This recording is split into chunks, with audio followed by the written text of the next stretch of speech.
Fengal cyclone ಮಳೆ ಮಂಗಳೂರಿನಲ್ಲಿ ಜೋರಾಗಿದೆ. ಫೆಂಗಲ್ ಚಂಡಮಾರುತದಿಂದಾಗಿ ರಾಜ್ಯದ ನಾನಾ ಭಾಗಗಳಲ್ಲಿ ಈಗಾಗಲೇ ಮಳೆಯಾಗ್ತಾ ಇದೆ. ಇತ್ತ ಮಂಗಳೂರಿನಲ್ಲೂ ಕೂಡ ಸೈಕ್ಲೋನ್ ಮಳೆ ಜೋರಾಗಿದೆ. ರಾಷ್ಟ್ರೀಯ ಹೆದ್ದಾರಿಯ ತಗ್ಗು ಪ್ರದೇಶಗಳೆಲ್ಲವೂ ಕೂಡ ಜಲಾವೃತಗೊಂಡಿದೆ. ರಾಷ್ಟ್ರೀಯ ಹೆದ್ದಾರಿಯಲ್ಲಿ ನೀರು ನಿಂತು ಸಂಚಾರ ಸಮಸ್ಯೆ ಆಗ್ತಾ ಇದೆ. ಮಂಗಳೂರು ಉಡುಪಿ ರಾಷ್ಟ್ರೀಯ ಹೆದ್ದಾರಿ ಸಂಪೂರ್ಣವಾಗಿ ಜಲಾವೃತ ಆಗಿದೆ.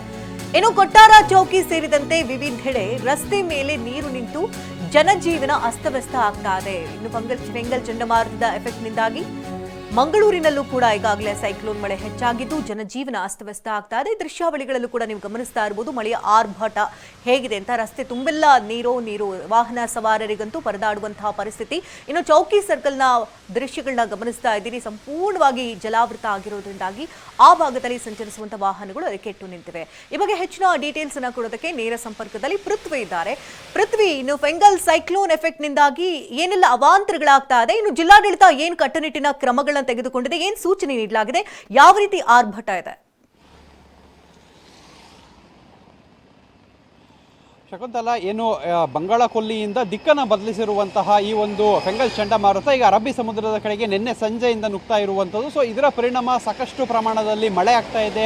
ಏನು ನಿನ್ನೆ ಕೇರಳ ಭಾಗದಿಂದ ಮಳೆ ಅಬ್ಬರಿಸ್ಕೊಂಡು ಮಂಗಳೂರು ಮತ್ತು ಉಡುಪಿ ಭಾಗಕ್ಕೆ ಹೋಯಿತು. ಸೊ ಇಲ್ಲಿ ಏನು ಕಡಲು ಕೂಡ ಪ್ರಕ್ಷುಬ್ಧಗೊಂಡಿರುವಂಥದ್ದು. ಅಂದರೆ ಪ್ರಮುಖವಾಗಿ ಈ ಭಾಗದಲ್ಲಿ ಚಂಡಮಾರುತ ಬೀಸ್ತಾ ಇರೋದ್ರಿಂದ ಮಂಗಳೂರು ಸೇರಿದಂತೆ ಸುತ್ತಮುತ್ತ ಜಿಲ್ಲೆಗಳು ಮತ್ತು ಸುತ್ತಮುತ್ತ ತಾಲೂಕುಗಳಲ್ಲೂ ಕೂಡ ಎಲ್ಲ ರೀತಿಯಲ್ಲಿ ಮಳೆ ಆಗ್ತಾ ಇರುವಂಥದ್ದು. ಸದ್ಯಕ್ಕೆ ಏನು ಮಳೆಯ ಎಫೆಕ್ಟ್ನಿಂದಾಗಿ ಏನು ಸಾಕಷ್ಟು ಕಡೆ ತಗ್ಗು ಪ್ರದೇಶಗಳು ಜಲಾವೃತವಾಗಿದೆ. ಮುನ್ನೆಚ್ಚರಿಕಾ ಕ್ರಮವಾಗಿ ದಕ್ಷಿಣ ಕನ್ನಡ ಜಿಲ್ಲಾಡಳಿತ ಇವತ್ತು ಎಲ್ಲ ಶಾಲಾ ಕಾಲೇಜುಗಳಿಗೆ ಅಂದರೆ PUC ವರೆಗೂ ಕೂಡ ರಜೆಯನ್ನು ಘೋಷಣೆ ಮಾಡಿರುವಂಥದ್ದು. ಮತ್ತು ಸಮುದ್ರದ ಬದಿ ಮತ್ತು ಏನು ನದಿ ಪಾತ್ರಗಳಿಗೆ ಜನರು ಇಳಿಯದಂತೆ, ಪ್ರವಾಸಿಗರು ಅಲ್ಲಿ ಹೋಗದಂತೆ ನಿಷೇಧವನ್ನು ಹೇರಲಾಗಿದೆ. ಮತ್ತು ಮೀನುಗಾರರು ಯಾರೂ ಕೂಡ ಸಮುದ್ರಕ್ಕೆ ಇಳಿಬಾರ್ದು, ಮೀನುಗಾರರು ಯಾವುದೇ ರೀತಿ ಮೀನುಗಾರಿಕೆಯನ್ನು ಮಾಡಬಾರ್ದು. ಅಂದರೆ ನಾಡ ದೋಣಿಗಳಿರ್ಬೋದು ಮತ್ತು ದೊಡ್ಡ ದೊಡ್ಡ ಬೋಟ್ಗಳಿರ್ಬೋದು ಯಾವುದೂ ಕೂಡ ಸಮುದ್ರಕ್ಕೆ ಇಳಿಬಾರ್ದು ಅಂತ ಹೇಳಿ ಮೀನುಗಾರಿಕೆ ಇಲಾಖೆ ಆದೇಶವನ್ನು ನೀಡಿರುವಂಥದ್ದು. ಸೊ ಇದ್ರ ಜೊತೆಗೆ ನಿನ್ನೆ ರಾತ್ರಿಯಿಂದ ಸಾಧಾರಣ ಮಳೆ ಇಡೀ ರಾತ್ರಿ ಬಂದಿರುವಂಥದ್ದು. ಅಂದರೆ ರಾತ್ರಿ ಪೂರ್ತಿ ಬಿಟ್ಟು ಬಿಡದೆ ಮಳೆ ಬಂದಿರೋದ್ರಿಂದ ಮಂಗಳೂರಿನ ಸಾಕಷ್ಟು ತಗ್ಗು ಪ್ರದೇಶಗಳಲ್ಲಿ ನೀರು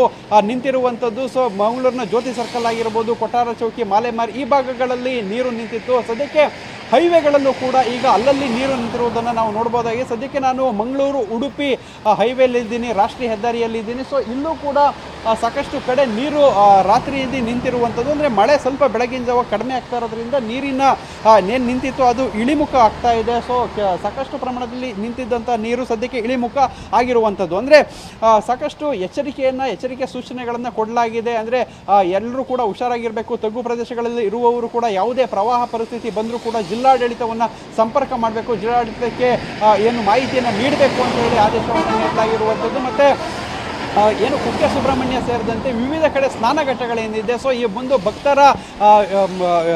ಭಕ್ತರ ತೀರ್ಥ ಸ್ನಾನಕ್ಕೂ ಕೂಡ ಈಗ ಈ ಒಂದು ಚಂಡಮಾರುತದ ಎಫೆಕ್ಟ್ ತಟ್ಟಿರುವಂಥದ್ದು. ಯಾರೂ ಕೂಡ ಭಕ್ತರು ಈಗ ಕೇಳಿ ಕುಕ್ಕೆ ಸುಬ್ರಹ್ಮಣ್ಯದಲ್ಲಿ ಜಾತ್ರಾ ಮಹೋತ್ಸವ ನಡೀತಾ ಇದೆ, ಸಾಕಷ್ಟು ಸಂಖ್ಯೆಯಲ್ಲಿ ಭಕ್ತರಿದ್ದಾರೆ, ಅವ್ರು ಯಾರು ಕೂಡ ತೀರ್ಥ ಸ್ನಾನ ಮಾಡಬಾರ್ದು ಅಂತ ಹೇಳಿ ಜಿಲ್ಲಾಡಳಿತ ಆದೇಶವನ್ನು ನೀಡಿರುವಂಥದ್ದು. ಶಕುಂತಲಾ, ಧನ್ಯವಾದ ಪೃಥ್ವಿ ತಮ್ಮೆಲ್ಲ ಲೈವ್ ಅಪ್ಡೇಟ್ಸ್ಗಾಗಿ.